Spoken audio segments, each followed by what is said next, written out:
अस्सलाम वालेकुम दोस्तों, तुसी वेखदे पे हो पाक पत्रकार ते मैं तुहाडा दोस्त अहमद फराज। दोस्तों सब तो पहले रिक्वेस्ट है चैनल ਨੂੰ ਸਬਸਕ੍ਰਾਈਬ ਕਰ ਲਓ। फेसबुक वाले भरा वीर बहुत अच्छे पेज ਨੂੰ फॉलो कर लो। ਕਿਸੇ ਭਰਾ ਵੀਰ ਨੂੰ ਅੱਛੀ ਨਸਲ ਦੀ ਗਾਇ ਚਾਹੀਦੀ ਹੋਵੇ, ਇਸ ਤੋਂ ਇਲਾਵਾ ਵੀ ਸਾਡੇ ਕੋਲ ਜਾਨਵਰ ਮੌਜੂਦ ਹਨ, ਰਾਬਤਾ ਕਰਕੇ ਪਰਚੇਸ ਕਰ ਸਕਦਾ ਹੈ। ਲੋਕੇਸ਼ਨ ਅੱਡਾ ਮੁੰਗਾ ਹਯਾਤ, ਤਹਿਸੀਲ ਜ਼ਿਲ੍ਹਾ ਪਾਕ ਪਤਨ ਸ਼ਰੀਫ। मोबाइल नंबर है साडा 0300 पूरा 8754 743। व्हाट्सएप नंबर यही है जी, तो लोकल नंबर यही है।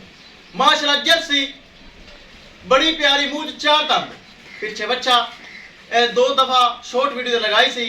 साडा सबसक्राइबर, साडा भरा, साडा वीर फाद भाई अमेरिका च बैठा। फाद भाई मेरा भाई है, वो माशाल्लाह उन्हें परचेज कर ली। फैसलाबाद डेयरी फार्म में जा रही है। बहुत अच्छा है, बहुत प्यारा भाई। अगर मैंने सुन रही है, बहुत शुक्रिया। एतमाद किया, भरोसा किया, ऑनलाइन ट्रांजैक्शन अकाउंट की, और माशाल्लाह फाद भाई का तोहफा फैसलाबाद डेयरी फार्म में जा रही है।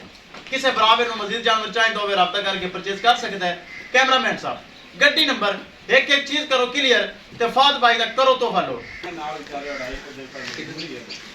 माशाल्लाह चेक करो, जर्सी बड़ी प्यारी, मूंछ चार दंद, पहलन बड़ी खूबसूरत आवाज़। एक और चक्कर दुआ किसी भरा वीर नूं इहदे नाल दा तोहफा इस तरह का हीरा चाहिए होवे, बाएतमाद और भरोसे नाल परचेज कर सकता है।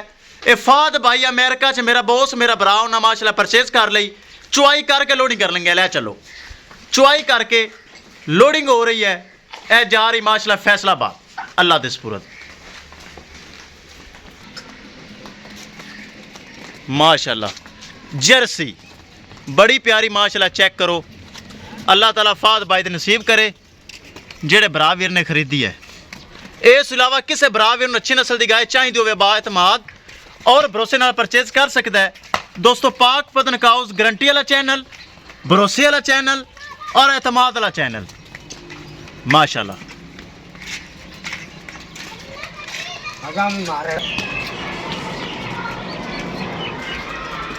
माशाल्लाह जी माशाल्लाह। पहलन जर्सी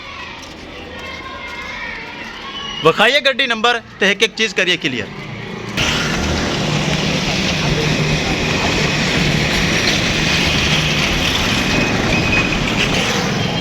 लो जी चेक कर लो।